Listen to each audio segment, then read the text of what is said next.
Revolução Russa. Czarismo ao comunismo. Canal Café e História. O século XX começa com uma revolução. Bem-vindo ao Café e História. Hoje vamos mergulhar em um dos acontecimentos mais transformadores do século XX, a Revolução Russa. Um processo complexo, sangrento e cheio de reviravoltas que derrubou uma monarquia milenar, deu origem ao primeiro Estado socialista do mundo e dividiu o planeta em dois blocos ideológicos por quase um século. Pegue seu café e prepare-se para entender a fundo as raízes e os desdobramentos dessa revolução que mudou o curso da história. Antecedentes. O Império Russo em crise. No início do século XX, a Rússia era um império agrário e autocrático. Governada pelo czar Nicolau II da dinastia Romanov, o país mantinha estruturas feudais e uma elite aristocrática extremamente privilegiada, enquanto a maioria da população, formada por camponeses, vivia em extrema pobreza. A servidão só havia sido abolida em 1861, e mesmo assim, os antigos senhores mantinham controle sobre a terra. A elite do país era fortemente ligada ao exército, à nobreza e à Igreja Ortodoxa, e o regime czarista não tolerava oposição. Censura, repressão política e exílio na Sibéria eram comuns. Internamente, a Rússia era um barril de pólvora. Faltava pão, emprego, liberdade e justiça. E a tensão crescia, alimentada por movimentos revolucionários que surgiam nas universidades, nas fábricas e até nas forças armadas. A industrialização tardia e o surgimento do proletariado. Apesar do atraso em relação à Europa Ocidental, a Rússia iniciou sua industrialização no final do século XIX, principalmente com investimento estrangeiro. Surgiram grandes centros industriais em cidades como São Petersburgo e Moscou. Com a industrialização, cresceu o número de operários urbanos, mas esses trabalhadores enfrentavam jornadas exaustivas, baixos salários e péssimas condições de vida. Surgiu um novo ator histórico, o proletariado russo, explorado, urbano e politizado. Era o terreno ideal para ideias revolucionárias.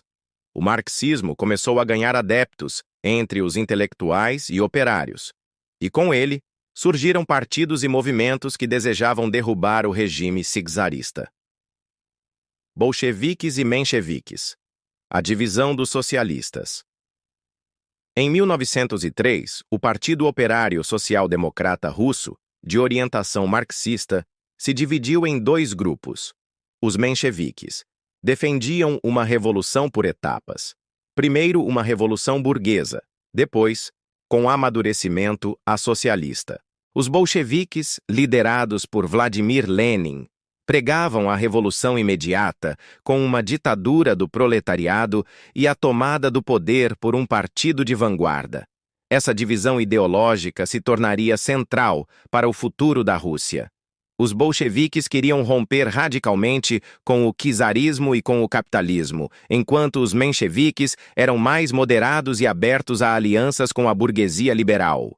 Lenin, exilado, articulava ideias e escrevia panfletos que circulavam clandestinamente na Rússia. Enquanto isso, o país seguia sob repressão, fome e crise. O Domingo Sangrento, 1905. O primeiro choque. Em 1905, a insatisfação explodiu. Em plena guerra contra o Japão, que revelou a fragilidade do exército russo, trabalhadores organizaram uma manifestação pacífica em São Petersburgo, liderada pelo padre Gapon. Pediam melhores condições de vida e reformas. Mas o czar não quis diálogo. As tropas imperiais abriram fogo contra os manifestantes. Centenas foram mortos.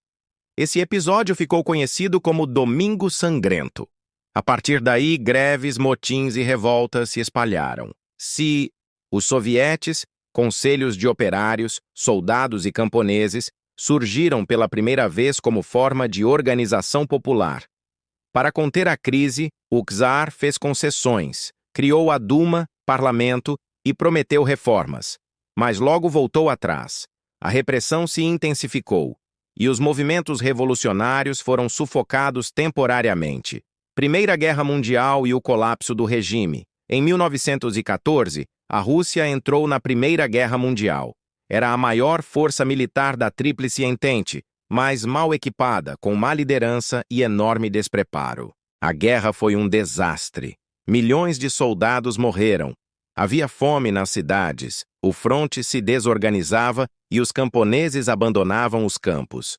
O povo culpava o czar Nicolau II, que assumiu pessoalmente o comando do exército, e sua esposa Alexandra, acusada de favorecer o místico Rasputin. A monarquia entrava em colapso. A confiança na família Romanov desaparecia e os protestos voltavam a tomar as ruas. O czarismo estava com os dias contados. A Revolução de Fevereiro de 1917. Queda do czarismo. Em fevereiro de 1917, março no calendário ocidental, eclodiu uma revolta em Petrogrado. Greves, manifestações e motins militares tomaram a cidade. O exército se recusou a reprimir o povo. O czar Nicolau II foi forçado a abdicar. Era o fim de mais de 300 anos da dinastia Romanov. Instalou-se um governo provisório, liderado por liberais e mencheviques, sob comando de Alexander Kerensky. Mas o novo governo cometeu um erro fatal. Decidiu manter a Rússia na guerra. A população exausta queria paz, pão e terra. Os sovietes voltaram a se fortalecer. Os bolcheviques, antes marginalizados, começavam a ganhar apoio popular. Tese de Abril e a ascensão dos bolcheviques.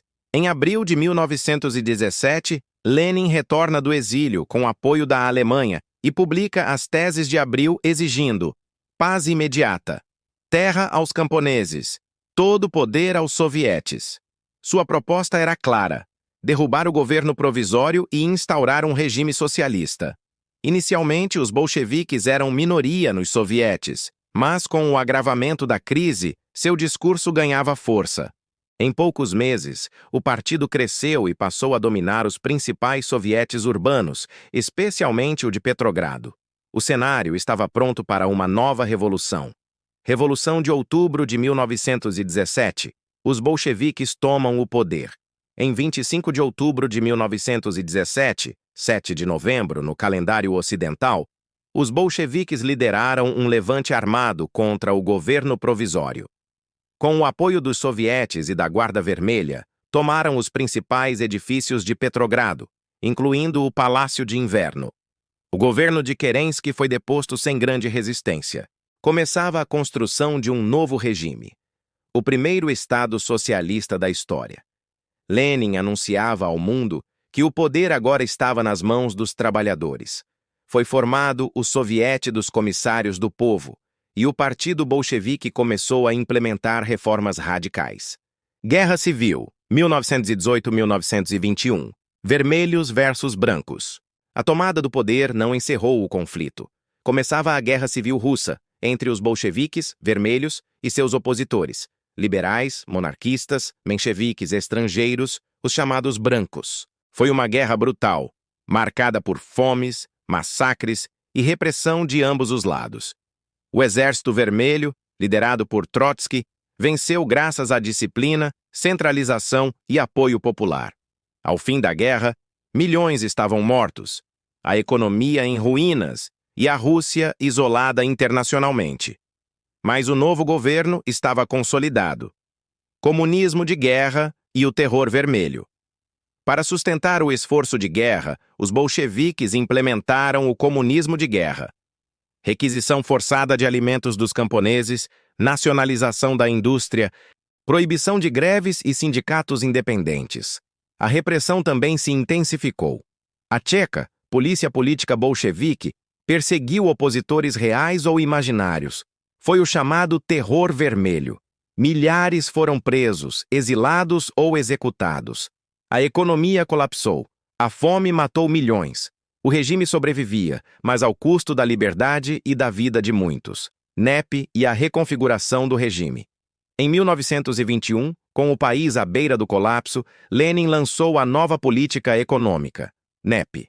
Era um recuo tático. Permitiu certa iniciativa privada no campo e nas pequenas indústrias. A NEP trouxe recuperação econômica e certa estabilidade. Mas após a morte de Lenin, em 1924, Stalin assumiu o controle do partido e iniciou um novo período: a coletivização forçada, os expurgos e a ditadura totalitária. Conclusão: o legado da Revolução Russa. A Revolução Russa inaugurou uma nova era. Seu impacto foi profundo, inspirou revoluções, polarizou o mundo entre capitalismo e socialismo e deu origem a uma das maiores potências do século XX, a União Soviética. Mas também deixou um legado de autoritarismo, repressão e crises. A utopia prometida se transformou para muitos em um pesadelo burocrático. Compreender a Revolução Russa é essencial para entender o mundo moderno. E no Café e História, a gente sempre volta às raízes para iluminar o presente.